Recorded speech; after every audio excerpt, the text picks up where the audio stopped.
So bali ito ngayon yung ating DJI Mini 3. Yung gagawin natin, magpapalipad po tayo. So meron kasi itong portrait yung kanyang camera. I-adjust natin ito sa portrait para makita natin kung gaano kaganda yung ganitong klaseng drone, yung DJI Mini 3. So sa pag-on ng ating DJI, so yung kagandahan kasi dito, hindi na natin ito kailangan na i-calibrate. Click, then long press. Okay na yung aircraft. So dito tayo sa remote. Same lang din, click, and then long press.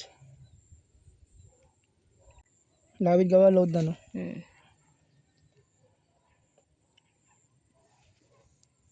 So naka normal lamang po tayo.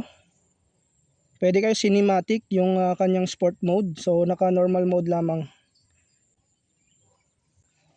So okay na. Meron tayong GPS na 9. So bago kayo magpalipad, kailangan may GPS. So naka home point updated. So set po natin yung kanyang portrait. So dito tayo, click po natin. So yan, makikita po niyo naka portrait na po yan. And then pwesto tayo para paliparin. So paliparin natin yung drone.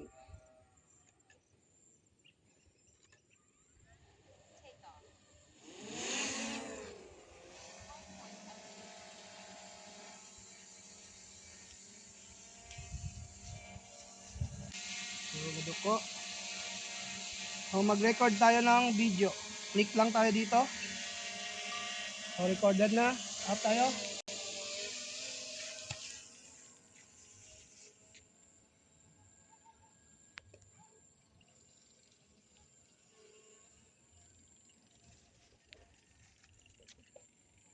So altitude po natin nasa 42 meters.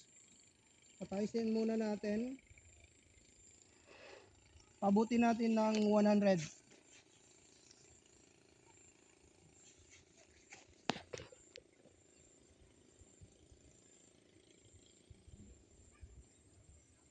So yan, nasa 100 na. Baba tayo konti. Yan, medyo malakas yung hangin. Ikot po tayo. Yan. So push natin yung drone forward. Yun.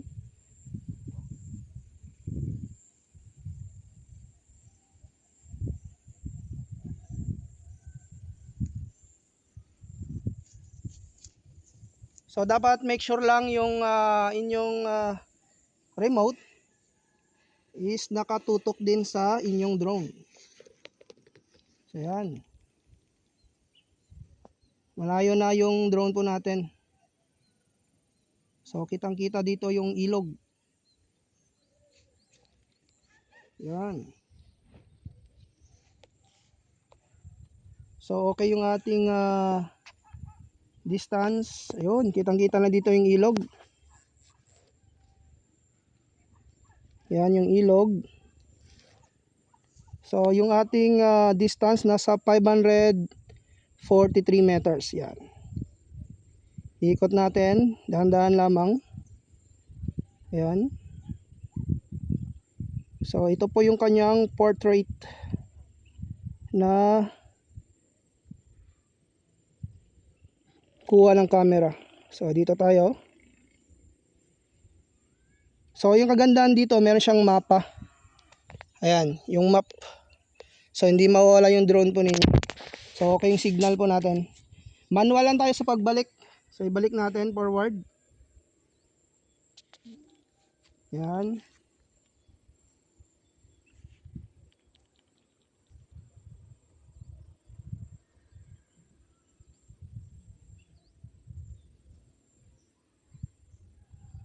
So kung sa tingin niyo na hindi nyo kayang ibalik na naka-manual, so meron naman po itong home button. So click nyo lang, then uwi yung drone po ninyo. So dito tayo banda. Yan.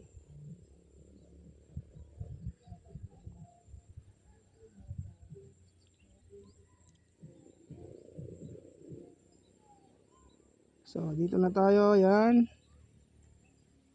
Yung drone. So ayan na yung drone po natin, ang bilis, no? Bilis ng pag-aspas po niya. So side seat po ba? Dito tayo banda sa gilid, ayan, para makalanding siya ng maayos. Landing natin, manual landing ha. Yan, so forward tayo konti. So ito yung ating drone, palanding na. So yung battery po niya nasa 81%. Yan, ganda ng pagka-landing. Oh. So yung flight time po natin nasa 3 minutes, magpo 4 minutes na. Ayan na yung drone. So forward pa po natin ng konti. Baka bumugo sa kahoy, ayan. Center natin, ayan. Atras konti, and then baba. Grabe ging ano na no. Lupad na status sa mga konla. Sa suba to. So ito na yung ating drone. Manually natin siyang napabalik. Ayan. Handahan lang.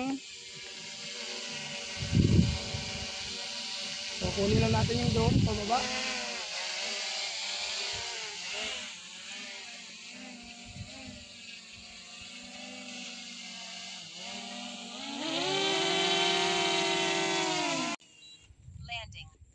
So yun mga idol yung ating pagpalipad ng drone. So i-edit lang natin yung video para makita po ninyo yung kuha ng drone na ito.